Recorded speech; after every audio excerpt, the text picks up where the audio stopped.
Patients who develop acute graft-versus-host disease, cutaneous disease in the form of a skin rash, is the most common presentation that we see. In general, we do focus on topical therapy first if the skin rash is limited and patients are able to have enough body surface area or not too much body surface area to use topicals.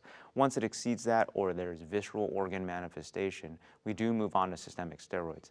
In the literature, you'll see that the standard dose is 2 milligrams per kilogram of prednisone or a steroid equivalent on a daily dose, either in a single dose or divided into 2 doses a day. Now, while that's in the literature and in clinical trials, in daily practice, that's oftentimes difficult to carry out based on patient comorbidities, such as performance status or diabetes or osteoporosis or other reasons. In general, at our institution, if patients have skin-only disease, they're generally treated with 1 milligram per kilogram of prednisone on a daily basis.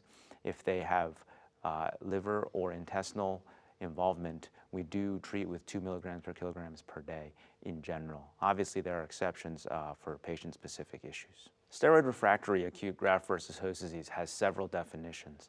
In clinical trials, the traditional definitions have been if patients are getting worse on the initial regimen after 3 days, if they're not getting better after 7 or 14 days, or if they've initially responded and then upon taper of the steroids, they have a flare of disease.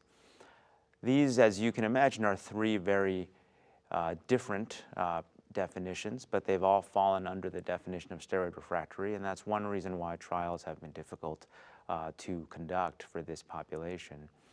We generally move on fairly quickly at our institution to second-line therapy, and we do try and keep to these definitions. So if patients are not responding after 3 days, we do very quickly move on to a second-line agent. We will generally only wait 7 days, and if patients are not getting better after 7 days, we move on to second-line therapy as well.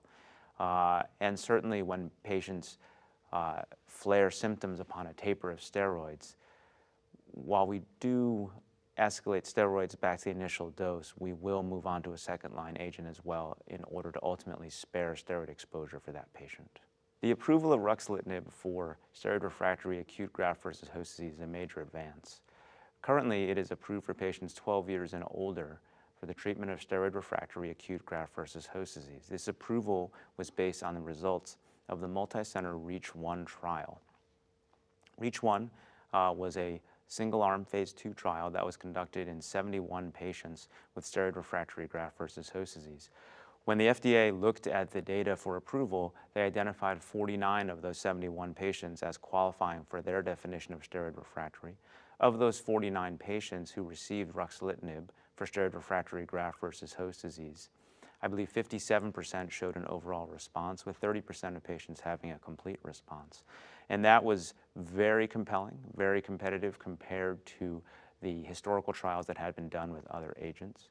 Based on that trial, the FDA approved ruxolitinib for steroid-refractory acute graft-versus-host disease.